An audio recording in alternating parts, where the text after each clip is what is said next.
Hello, everyone, and welcome to this edition of the Video Vault. As we honor our veterans with Veterans Day approaching, we thought we'd share some more archive stories from the 2005 series, It Returned to Vietnam, that I did with photographer Rich Jordan. Last week, we focused on Agent Orange Awareness Month, which is in October, as Alaska Vietnam vets saw the long-lasting effects of Agent Orange on the Vietnamese with a visit to a therapeutic facility called Friendship Village. Well, this week, we take you back to Hanoi, where the veterans are faced with strong emotions as they visit this former war zone and their former enemy.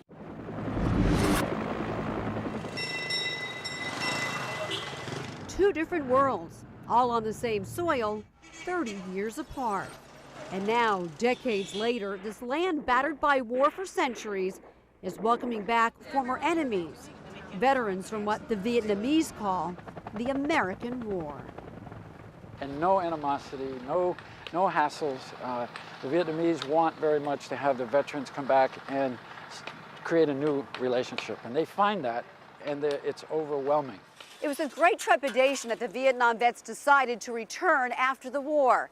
But many of them told us they felt they needed to receive Vietnam now as a nation and not just a war. 35 years ago, I went over there with, I think, the idealism of youth to stop this terrible flow of communism, and yet I got caught up in something that I think was even more terrible than that, and that was war. It was that young soldier in Barry Cook, still searching for answers, that brought him and 6 other Vietnam vets to Vietnam, hoping the peaceful images of today will replace the violent images of yesterday. How long did he serve in Ban Ma Thuột? Thế bác chiến đấu ở Ban Ma Thuột là bao nhiêu lâu?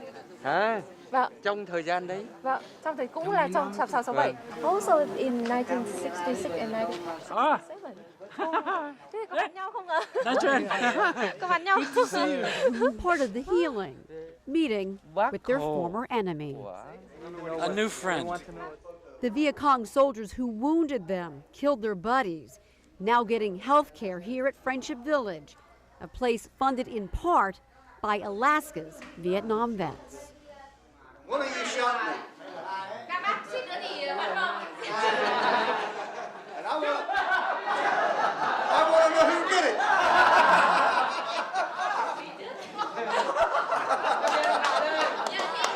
Another one. Mr. Bill says, thank you very much for missing him. Ông Bill muốn cảm ơn các bác là đã bắn nhầm, Bill bắn không trúng ông ấy. He's very glad he missed you.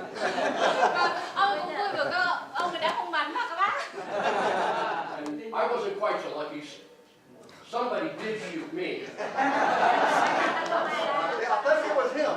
I love and respect all of you. I love and respect all of you. Some light moments, randomly mixed with some awkward moments. U.S. Army. The former enemy soldier reluctantly shows his U.S. Army uniform. He'd rather not say just how he got it. The vets with us say they'd rather not know. Today is a time for reconciliation. Both sides forgave each other, and I could see it in our guys, in our vets, their eyes. I could tell that there was a release, and it just did a lot for me. Before on the battlefield, we were enemies. Today, we are friends. We are very honored to have the U.S. veterans visit us, and we are able to shake their hands as friends. In the last millennium, we were enemies. In the new millennium, we are friends. And, like brothers, we are brothers. And brothers take care of each other, and they have been. Alaska vets, along with other vets from around the world, support Friendship Village, an independent community for soldiers and children believed to be the victims of Agent Orange.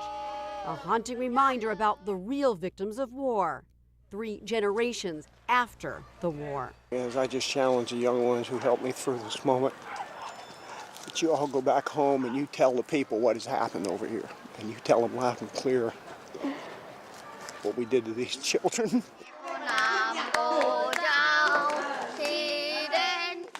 But soon the joy witnessed at Friendship Village helps relieve some of the guilt, knowing that their own efforts now are taking care of the ongoing victims of the Vietnam War. 6 weeks ago was totally bedridden and never sat up in his life. But did this help heal 30-year-old wounds? Oh, yes.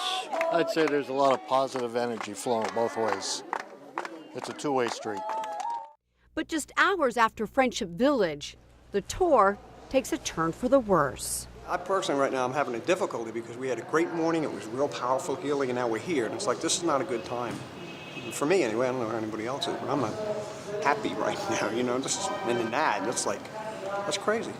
The vets are met with what they call outrageous propaganda during a tour of the infamous prison known facetiously as the Hanoi Hilton.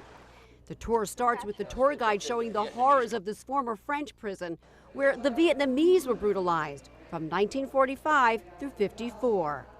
Hard to believe people did this to other people. And then the vets see this part of the prison. Dark, dank rooms where the American POWs, including Senator John McCain, were held for years. It wasn't so much the tour of the prison, but the accompanying displays that outraged some of the vets. They played? Displays showing so-called toys and toiletries, implying that the prisoners were pampered. They were well treated with adequate food, clothing, and shelter according to the provisions. What do you think when you see that? That's a lie. They ate bugs for the nourishment that they could pick up on the ground. We know what happened here because our guys come back and told us what happened here. But after this troubling tour of the prison, the vets say it was up, way up from there. With more positive encounters along the way, seeing the beauty of this rediscovered nation and its people now promoting peace, encouraging signs that reconciliation could be reached on this trip of discovery. I feel somehow lighter. You know, I can't get any physically lighter, but spiritually lighter. I just feel wonderful. You know, I'm not completely healed of the trauma that's war, if that makes sense, but I feel good for having come. For the opportunity to look ahead and to bring back the new images they sought in the Vietnam of today, the faces of friends, new friendships on what were the battlegrounds of their youth. And at the end of that powerful trip, all of the veterans told us that this visit changed their lives. It brought healing and a sense of peace after so much turmoil in some of their lives. And for more on this series, along with other Veterans Day coverage coming up this week, you can find it all on alaskasnewssource.com and on these streaming platforms. Thanks for joining us, and have a great day.